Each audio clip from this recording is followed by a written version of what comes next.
ցածրեցի։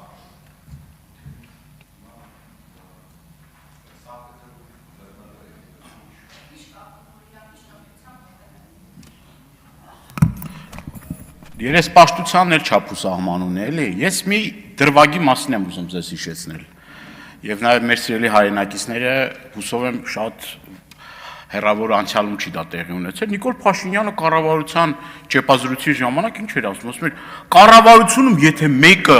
համարձակվի իմ կարծիքից այլ կարծիք հայտնի, մի վայրկյան անգամ չեմ թողի տե մնա։ Դուրս կանեմ ասում եմ։ Եվ մենք տեսնում ենք այդ process-ները ոնց է տեղի ունենում։ Հիմա օրինակ, էլի ասենք Արգիշտիկ Հարամյանին աշխատանքից ազատել են, Արգիշտիկ Հարամյանը քննչականի դռները փակում, ասում է բանալին իմն է, ոչ մեկ պիտի քննչական չմտնի։ Ոնց որ հիմի ձեզ սատարող նախկին հոգևորականներն են անում։ Եվ ես քիչ առաջ էլ ասեցի ինչ հոգևորական է ձեր ցույցերն ու միտինգներն ու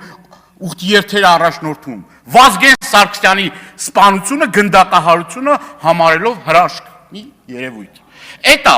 Էտա ձեր իրական պատկերը։ Հիմա վեհապար հայրապետը իր լիազորությունների շրջանակներում թեմի առաջնորդին ուրեմն լիազորությունները կասեցրել է, մի հատ բան եք սարքել, որ ինչ, հա, ճիշտ է արել, որովհետև սահմանադրության 17-րդ կետով պետությունը եկեղեցին անջատ են։ Դարերով այդ կարգ եկել է։ Չէ դուք բարեփոխիչներն եք, բարենորոգիչներն եք, տեսնում եք ձեր կողքը կանգնած հոգևորականների բովանդակությունը, Բենտլի Սամոյիկ ասում, ես այդ որակավորումը չեմ տվել, ու միջև հիմա չեմ տալի։ Մեկ էլ տեսնում ենք, պարոն Ռուբինյան, ձեզ այդ համբերվում է։ Եվ այս ամեն ինչի մեջ, բանը գիտեք որն է, որ այն հոգևորականները, տեսնում եք։ Պարոն Դանիելյան, դուք տեղյակ եք, չէ՞, որ եթե ես ու դուք իրար հետ հայտնվենք պատարագի,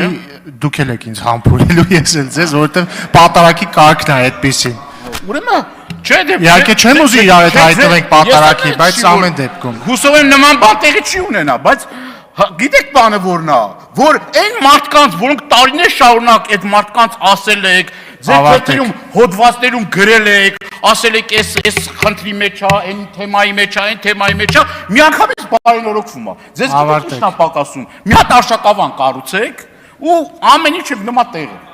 Ամեն ինչ նման տեղը։ Ես ելույթ կունենամ։